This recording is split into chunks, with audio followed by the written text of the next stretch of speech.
Chegamos então a mais um vídeo e hoje nós vamos seguir naquela dinâmica de tratar sobre batistas e a reforma protestante.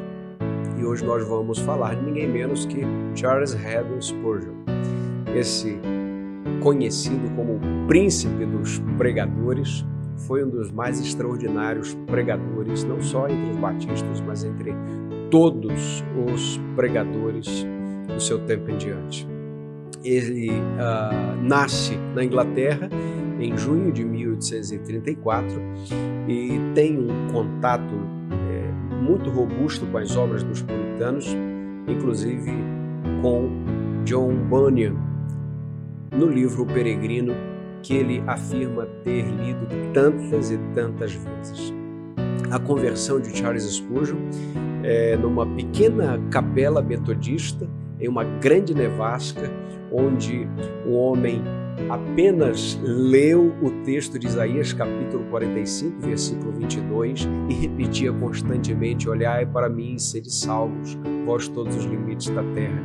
Ali o Senhor converteu o príncipe dos pregadores. Aos 15 anos de idade, em 1850, ele foi estudar numa escola em Cambridge e Spurgeon foi batizado em uma igreja e já aos 16 anos prega o seu primeiro sermão numa casa de campo e em 1851 ele já era pastor auxiliar pregando com regularidade em uma pequena capela batista. Já em 1854, Spurgeon aceitou um convite que mudaria sua vida. A Capela Batista de New Park, em Londres, chamou-o a pastorear. Ele começou um ministério que durou ali 38 anos. Essa igreja, que já havia sido pastoreada por grandes nomes, gigantes batistas da tradição batista, como Benjamin Keats, de quem vamos falar também, e John Gill, estes homens de grande entendimento doutrinário foram, vamos dizer assim, substituídos por Charles Spurgeon em sua tão tenra juventude. Essa igreja, quando Spurgeon vem a pastoreá-la, já estava em decadência, não tinha ali mais de 200 pessoas no auditório que comportava 1.200, e ele começa a pregar e as pessoas começam a convergir para a igreja, para ouvir a palavra de Deus. E os jornais começavam a noticiar que desde os tempos de John Wesley e George Whitefield ainda não havia existido um interesse tão forte pela pregação. Ele começa uma escola de pastores, uma faculdade de pastores que continua até hoje como Faculdade Spurgeon, desde 1923, esse é o nome dessa faculdade. Ele tem um coração profundamente missionário. Hudson Taylor, que é o fundador da missão para o interior da Índia, vamos dizer assim, ajudado por Charles Spurgeon em sua missão. E Charles Spurgeon, com esse coração missionário, ele prega com tal paixão que já em 1861, um novo templo que se tornou, ou que foi conhecido, foi chamado de Tabernáculo Metropolitano, já estava construído, pago, e era um templo para 6.000 pessoas. Embora fosse um puritano, ou melhor, um batista com convicções puritanas, reformadas, muito convictas às convicções de Charles Spurgeon, ele disse que, embora com o nome batista, se perguntassem a ele qual era o seu credo, ele diria: o meu credo é Jesus Cristo. Essa pregação cristocêntrica que já lotava esse templo para mais de 6.000 pessoas, e ele até a sua morte ministrou ali com grande paixão. Aquele crescimento foi surpreendente.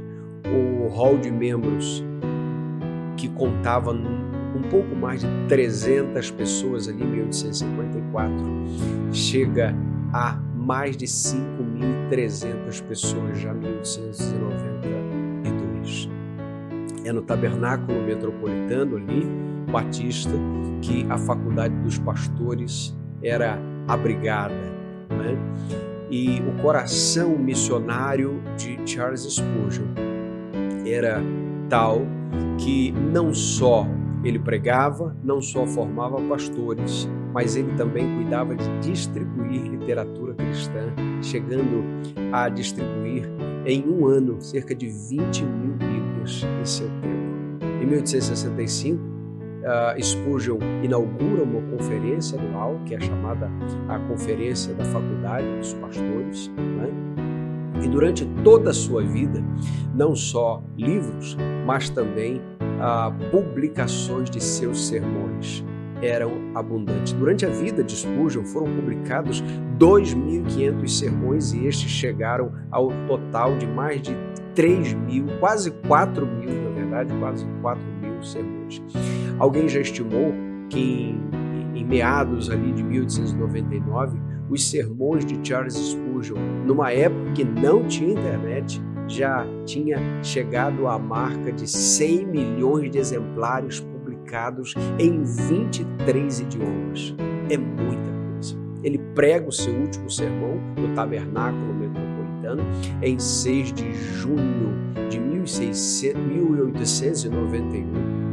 Morre no sul da França em 1892, aos 57 anos, já com o corpo debilitado e já tendo oferecido ao Senhor a sua saúde como um pavio que queimava incessantemente. Portanto, a nossa tradição batista tem uma relação direta com o príncipe dos pregadores, Charles Haddon Spurgeon. E essa é a razão pela qual estamos trazendo aqui este homem simples, porém com uma pregação extraordinária, para nos lembrar um pouquinho dos efeitos da reforma protestante nesse ambiente de convicção batista. Deus te abençoe. Até o próximo vídeo.